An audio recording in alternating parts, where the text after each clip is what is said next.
Bagitong Pinoy na dumayo sa Thailand panalo second round knockout, Lorente champion na.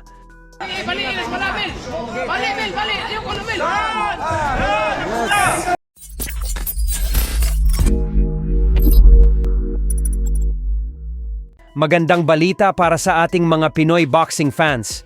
Ito po ay dahil muling naging matagumpay ang ating pambato na si Leonard Porres matapos ito dumayo sa bansang Thailand.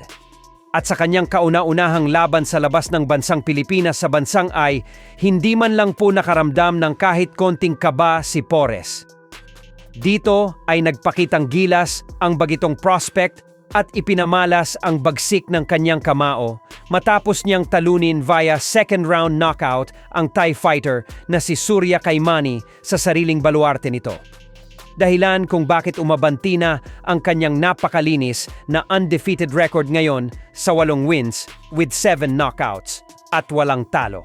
Malaki po ang potensyal ni Porres lalo pat may napakabatang edad pa lamang itong 21 anos at lumalaban sa 100 at 15-pound super flyweight division. In front of you, and that's what we're seeing with Leonard. He's putting beautiful combinations together, using that jab and then clubbing down the middle. Aim for the chest is the best move here, but he's absolutely, and that is the best counter he's going to land. But he eats another left hook as well as he shot. Leonard is firing, has sensory across the ring. Big shots being fired here. Look at this. Left hand to the body there by... Shots right back. He's giving himself just enough to keep the referee off him right now. But a big left hand sends him to the canvas. Got some space there. He had some space. Oops. And that is the beauty of the feint by Leonard. He set it up in the first round, but you've got to out-bully the bully sometimes. Big shots getting through. Now Leonard going down to the body, wailing in these huge left hands. Big left hook there from Leonard, going down with the... I mean, credit where credit is due. Surya just took by them, but Leonard has found his time and he's... Yeah, Leonard still going to the body with that right hook.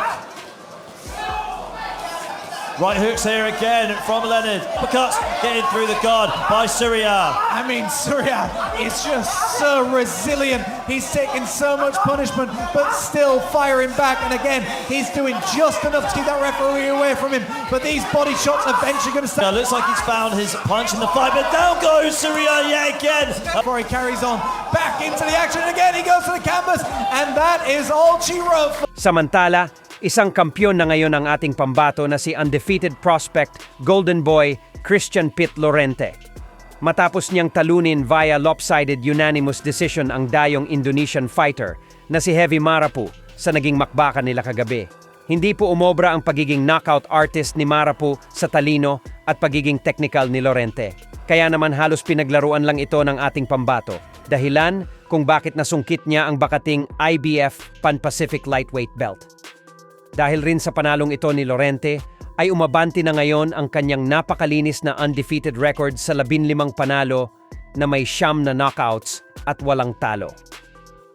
Habang sa co-main event naman, ay muli din ipinamalas ng isa pa nating pambato na si former WBC interim bantamweight champion Raymark Gabalio ang bagsik ng kanyang kamao matapos niyang wasakin at bungbugin ang dayong Indian fighter na si Pawan Arya.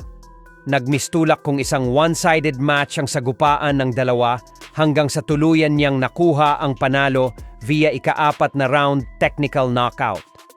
Dahil sa panalong ito ni Gabalio ay umabanti na din ang kanyang record sa 30 panalo with 25 knockouts at 2 talo lamang.